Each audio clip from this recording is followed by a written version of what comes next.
El precio de los alquileres está asfixiando a la población española. ¿Qué tal? Soy Alejandro Murciano. Este es el podcast del Otro Rescate, Economía para la Gente. Hoy vamos a hablar de probablemente el principal problema económico del país, el disparatado precio de los alquileres. Vamos a por ello. Si no has estado hibernando últimamente, estarás al corriente de las movilizaciones que ha habido en España contra los precios abusivos del alquiler.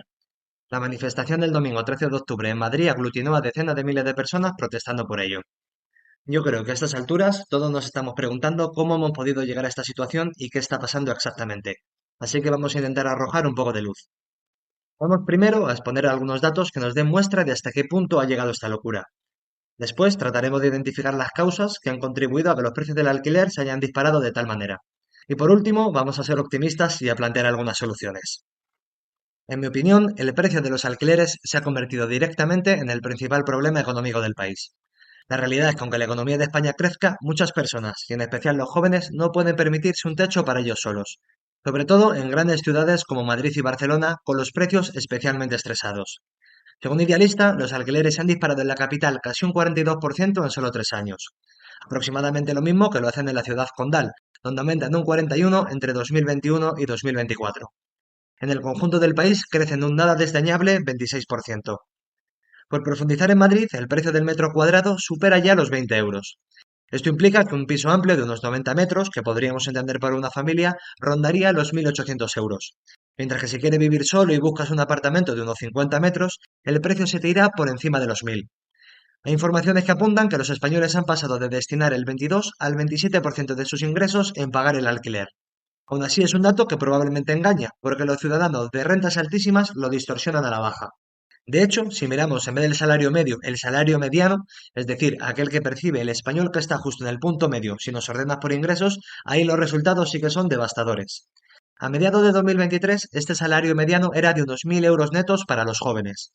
El alquiler mediano, es decir, aquel que no destaca ni por caro ni por barato, se elevaba hasta los 944, casi lo mismo que ese sueldo mediano. En Madrid, si te quieres lanzar a por ese pisito de 50 metros del que hablábamos, el joven en cuestión tendría que pagar literalmente todo su salario. Y eso que hablamos de una persona de renta media, ni siquiera de una de renta baja. A todo esto, cabe recordar que lo recomendable financieramente es destinar como máximo un tercio de tus ingresos en pagar la vivienda. Pero si eres un poquito mayor, tampoco estás a salvo, porque según el INE y con datos de 2022, el 30% de los asalariados españoles cobraban menos de 1.440 euros brutos al mes, que por supuesto en términos netos se queda en aún menos. El salario mediano es un poquito superior, 1.814 euros, pero no olvides que por debajo de él cae el 50% de la población. Queda muy claro que si quieres vivir solo, o eres de lo más privilegiado de la población o lo tienes muy, muy difícil. El mercado te obliga, quieras o no, a tener que vivir con alguien. ¿Dónde quedaría aquello de que los españoles tenemos derecho a una vivienda digna? Así dicho, y con estos datos, por desgracia, suena casi a chiste. En fin, espero que esto al menos haya puesto cifras a la locura que se está viviendo en el mercado del alquiler. Ahora toca preguntarse por qué está ocurriendo todo esto. Si la situación no es tolerable, tendremos que encontrar una solución, y para ello el diagnóstico es fundamental. Decir que todo lo que voy a presentar ahora son interpretaciones mías, pero he intentado basarlas en datos lo máximo posible. En primer lugar, la respuesta clásica que daría un neoliberal a por qué está ocurriendo todo esto es que es un simple problema de oferta y demanda. Si la demanda es difícil de controlar y los precios están altos, la cuestión radica en que hay poca oferta de vivienda, y por lo tanto hay que coger las grúas y construir más y más. Pero para mí ese planteamiento, aunque pueda tener algo de cierto, se queda muy cojo. Basta con mirar las dinámicas poblacionales en España. En los últimos 3 años, en nuestro país hay en torno a un 2,5% de residentes más. Sin embargo, en ese mismo periodo, el alquiler ya decíamos que ha crecido un 26%, con ciudades que superan el 40%. Además, el parque inmobiliario, si bien no crece tanto como hace unos años, sigue aportando unas 90.000 viviendas nuevas al año.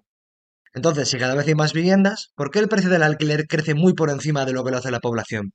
Por ejemplo, el Banco de España pone el foco en que el número de hogares crece más rápido que el número de ciudadanos en general, y que las viviendas nuevas no alcanzan a cubrir sus demandas. Pero resulta que en el mismo periodo que venimos mirando, de 2021 a 2024, el número de hogares en España tan solo creció un 4,5%. Más que la población, sí, pero lejísimos del 26% que han aumentado los alquileres. Entonces, no digo que la oferta y la demanda en números no tengan que ver con esto, pero si vemos que el tamaño del parque inmobiliario ha crecido, aunque no sea mucho, y la demanda lo hace un poco más que ese número total de viviendas, podríamos entender que los precios subieran algo, pero no semejante barbaridad. Así que lo siento por los neoliberales, pero no vale con sacar las grúas a pasear. Entonces, ¿qué otras cosas pueden estar afectando? Pues por ejemplo, que de todo ese parque de viviendas, los propietarios estén destinando menos al alquiler habitual, lo cual hace que la oferta de alquiler, que no la oferta de vivienda, sí que esté cayendo. Y aquí lo siento, pero le molesta a quien le moleste, tenemos que hablar de los alojamientos turísticos.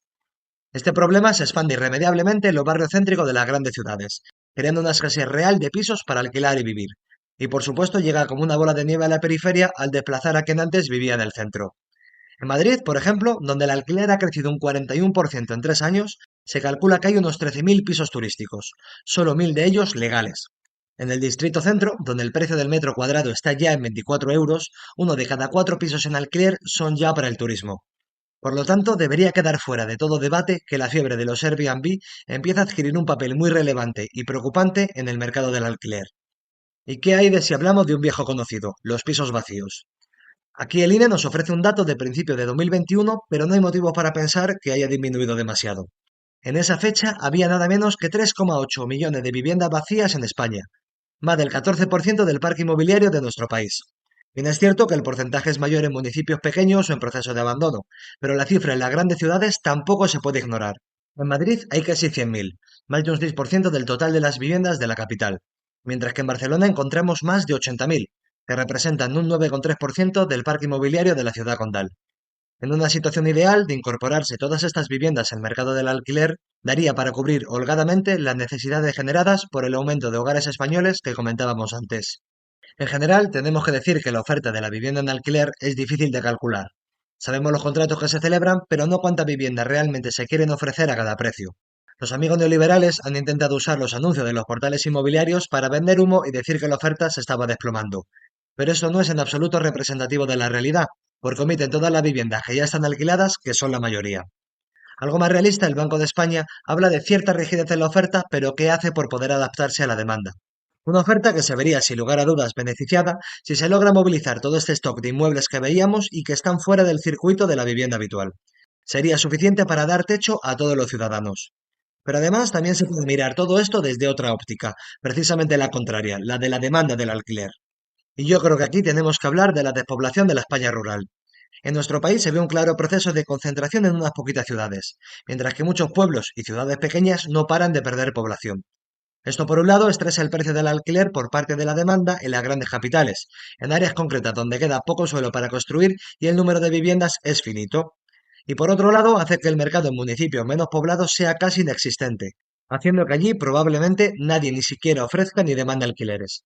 Ya decíamos al principio que en España hay viviendas más que suficientes, aunque es cierto que su distribución puede ser asimétrica, y que muchas zonas pierden población mientras que todo el mundo se quiere concentrar en otras, con el consecuente problema que esto puede suponer para los precios.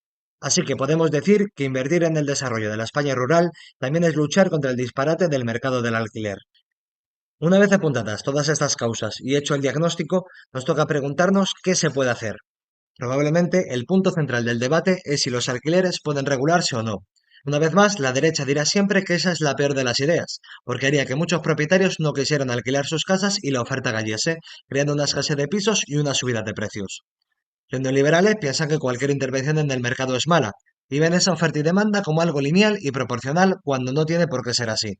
Bajo mi punto de vista, las altísimas rentabilidades de los alquileres harían probablemente que, pese a fijarse unos topes, los propietarios quisieran seguir alquilando porque les seguiría saliendo rentable.